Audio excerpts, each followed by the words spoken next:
Lagi kalau di Samarinda yang menderita luka bakar ini adalah anak-anak ya. Tentunya penanganan khusus mengenai apa yang terjadi pada mereka. Kita akan bahas cepat dan juga tepat. Nah, kita akan membahas itu bersama dengan Dr. Nandita Melati. Ini dokter dari unit luka bakar RSCM Jakarta. Selamat siang, dokter. Ini kalau kita perhatikan kan tadi kalau berangkat dari kasus di Samarinda yang mana korbannya adalah anak-anak, luka bakar bahkan mencapai lebih dari 30% seperti itu. Ada salah satu korban yang bahkan meninggal dunia. Kalau kita perhatikan seberapa bahaya sebenarnya si luka bakar ini terhadap organ-organ di dalam? Tentu saja luka bakar itu berbahaya jika dia persentasenya lebih atau sama dengan di atas 20% secara umum. Kadang-kadang kan orang tidak begitu paham ya istilahnya mengenai luka bakar 20%, 50%, 90%. Sebenarnya kategorinya seperti apa sih 20%? Apakah hanya di permukaan yang termasuk 20 atau seperti apa? Persentase itu berdasarkan luas luka. Kurang lebih satu telapak tangan ini adalah 1%.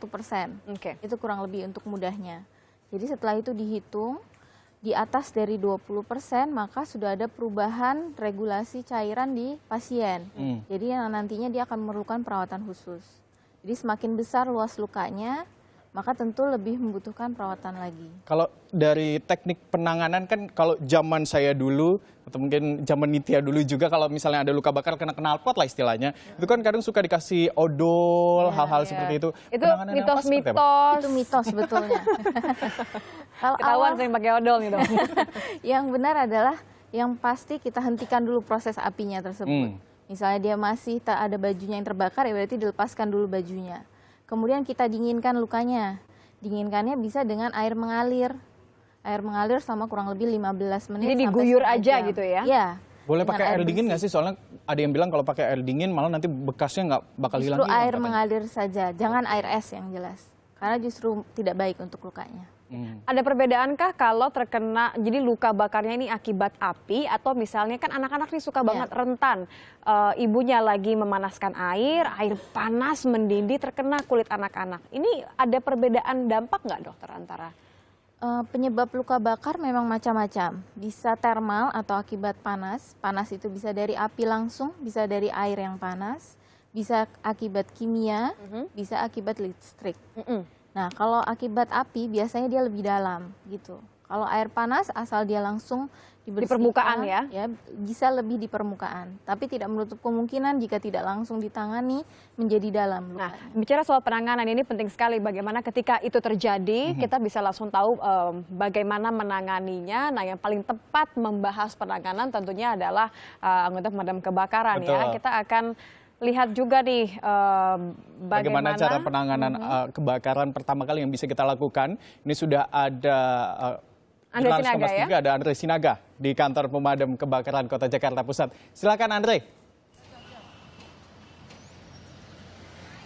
Ya, Dian, Nitya dan juga Anda saudara, memang benar sekali tidak ada yang ingin terjadi ataupun terkena kebakaran ataupun terkena dampak luka bakar. Namun ada beberapa hal yang perlu Anda ketahui saudara sebagai masyarakat umum jika di wilayah Anda terjadi kebakaran ataupun bahkan Anda terkena luka bakar.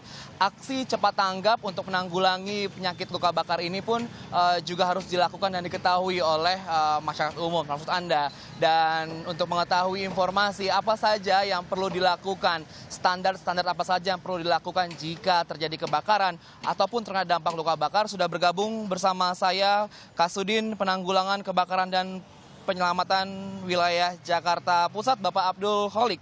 Selamat siang, Pak. Selamat siang, Pak. Pak, kita berbicara mengenai aksi kebakaran yang berdampak dengan luka bakar seperti itu. Sebenarnya apa saja yang perlu diketahui sebagai masyarakat umum jika terjadi kebakaran dan berdampak dengan luka bakar?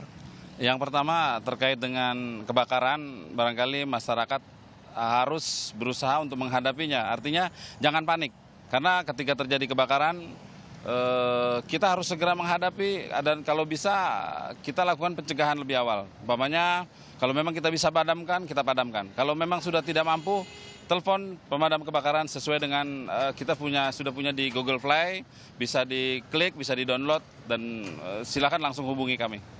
Kalau untuk khususnya petugas pemadam kebakaran sendiri, Pak, penyelamatan ataupun rescue seperti apa? Kita tahu mungkin Denny Joshua, kameramen Kompas TV bisa memperlihatkan gambar saat ini di mana petugas pemadam kebakaran sedang mempraktekkannya, Pak ya. untuk petugas pemadam kebakaran sendiri apa saja yang perlu dilakukan kepada penyelamatan kepada korban luka-luka bakar? Untuk korban luka bakar, barangkali perlu masyarakat ketahui bahwa memang kami hanya bisa melakukan tindakan awal aja, Pak. Artinya ketika dia luka bakar yang ringan, kita masih bisa melakukan pertolongan pertama dengan disiram atau dengan ditempel dengan es atau apalah seperti itu ya. Pokoknya dikenakan air dulu. Tapi kalau sudah berat harus menghubungi medis dan kita sudah ada alatnya. Pertama memang kalau dia luka bakar cukup berat harus segera dibungkus supaya jangan terjadi ada kuman-kuman yang lain untuk luka bakarnya. Barangkali itu langsung kita menghubungi petugas medis. Oke, kalau ini kan penanganan secara yang terjadi ketika terjadi kebakaran sebenarnya untuk pada luka-luka bakar. Adakah informasi yang lebih konkret sendiri untuk para petugas pemadam kebakaran sendiri kepada masyarakat seperti itu, hal-hal apa saja yang menjadi utama yang harus diperhatikan sendiri? Ya, informasi buat masyarakat ketika terjadi kebakaran, apalagi memang ada korban di dalam, ada korban atau bapak memang mengalaminya sendiri. Tindakan awal adalah ketika terjadi kebakaran, kalau memang kita sudah ketika terjadi kebakaran kita sudah di dalam dan posisinya memang belum begitu besar, tetap kita harus terobos, Pak. Harus terobos api karena memang kondisi rumah sekarang itu pasti. Dan kebanyakan di belakangnya itu tidak ada pintu keluar untuk dia bisa keluar. Jadi harus melalui tempat yang terbakar. Jadi lakukan aja, umpamanya kita cari apa ada karung, ada handuk, ada spray, ada kain dan apa-apa yang bisa kita gunakan. Kita basahin itu karung atau sarung dan spray atau selimut dan lain sebagainya. Kita basahin langsung kita tutup badan kita terobos. Saat ini praktek yang sedang dilakukan adalah jika sudah terkena luka bakar, disiram dengan air, Pak. Dengan treatment seperti ini, Pak, yang harus dilakukan diketahui masih. Ini yang kita lakukan dari petugas damkar ketika terjadi luka bakar. Jadi kita lakukan penyiraman seperti ini untuk mengeringkan luka-luka bakarnya. Tindakan awal kita seperti itu. Okay. Untuk selanjutnya barangkali memang tetap harus ke medis. Harus ke medis. Seperti ini lalu dikasih mitola ya Pak ya? Betul. Dikasih mitola lalu diikatkan, dibungkus. Dengan kain, betul. Supaya jangan terjadi mungkin ada virus-virus dan lain sebagainya. Barangkali seperti itu. Oke. Dan ini salah satu hal yang dilakukan oleh petugas. Betul. Oke. Nitya, kembali ke Anda. Baik, terima kasih Andre Sinaga melaporkan langsung. Tadi diceritakan bagaimana Andre memperlihatkan kepada kita cara-cara untuk menangani kebakaran. Tadi pertama kali dikasih lihat basuh air tadi ya. Jadi benar kata dokter, tadi kalau misalnya sudah dibasuh dengan air, artinya kan itu adalah penanganan pendinginan pertama. Berapa lama kira-kira dokter dibasuh dengan air tadi? Biasanya setidaknya 15 menit bisa sampai setengah jam. Setelahnya kalau saya suka pakai ini, yang petroleum jelly supaya kering, cepat kering gitu. Jika dia lukanya cukup dangkal, memang itu cukup pertolongan pertama ya. Setelah bersih, bisa kita berikan salep. Yang penting dijaga moist lukanya. Oke. Nah kalau misalnya untuk yang sampai kulitnya sudah terkelupas dan berapa jarak amannya untuk kemudian langsung dibawa ke rumah sakit? Sebetulnya luka bakar itu ada beberapa tingkatnya. Mulai dari derajat 1, derajat 2, derajat 3. Derajat 1 itu yang dia cuma seperti terbakar sinar matahari. Jadi kemerahan aja, nanti sembuh sendiri. Derajat 2 itu ada yang dangkal, ada yang lebih dalam. Nah, di situ mulai kulitnya agak terkelupas. Nah, kalau derajat 3 itu udah yang paling dalam. Biasanya akibat api ataupun listrik biasanya sudah sampai derajat 3. Kalau derajat 2-nya luas, di anak misalnya lebih dari 10%, maka sudah waktunya harus dibawa ke rumah sakit. Harus buru-buru dibawa ke rumah sakit. Tapi kalau untuk penanganan pertama ini kan kadang-kadang kotak P3K-nya suka kosong gitu di rumah. Apa yang harus dimiliki oleh orang tua? Mungkin paling tidak bandage atau perban atau kasa steril paling tidak. Mencegah infeksi ya? Iya. Itu juga penting ya untuk mencegah infeksi mengingat kulit itu sudah terbuka seperti itu ya. Kalau misalnya untuk anak-anak juga ada yang harus diperhatikan dokter? Sama saja sebenarnya. Yang penting segera dan minum. Maksudnya dia harus langsung mendinginkan ya. Jadi harus tahu bagaimana kalau perbedaan-perbedaan bagian tubuh mana. Terima kasih dokter sudah memberikan kami juga sedikit pemahaman mengenai bagaimana penanganan luka bakar. Tapi kamu juga ada informasi juga mengenai luka bakar. Betul, saya juga memiliki informasi terkait dengan apa jumlah presentasi luka bakar yang kerap menjadi bahan pemberitaan segala macam. Tapi ini juga adalah salah satu faktor penting yang harus dimiliki oleh para tenaga medis. Kenapa? Karena mengetahui berapa banyak persentase luka bakar ini juga menentukan pemberian nutrien ataupun cairan terhadap si korban luka bakar ini. Seperti Anda lihat saudara, ini ada satu, saya bisa bilang seperti manekin seperti itu, contoh tubuh manusia.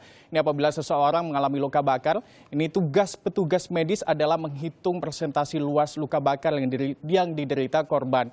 Ini hitungan persentase luas luka bakar bisa kami tampilkan seperti ini saudara. Untuk orang dewasa, luka bakar pada kepala dan leher itu 10%.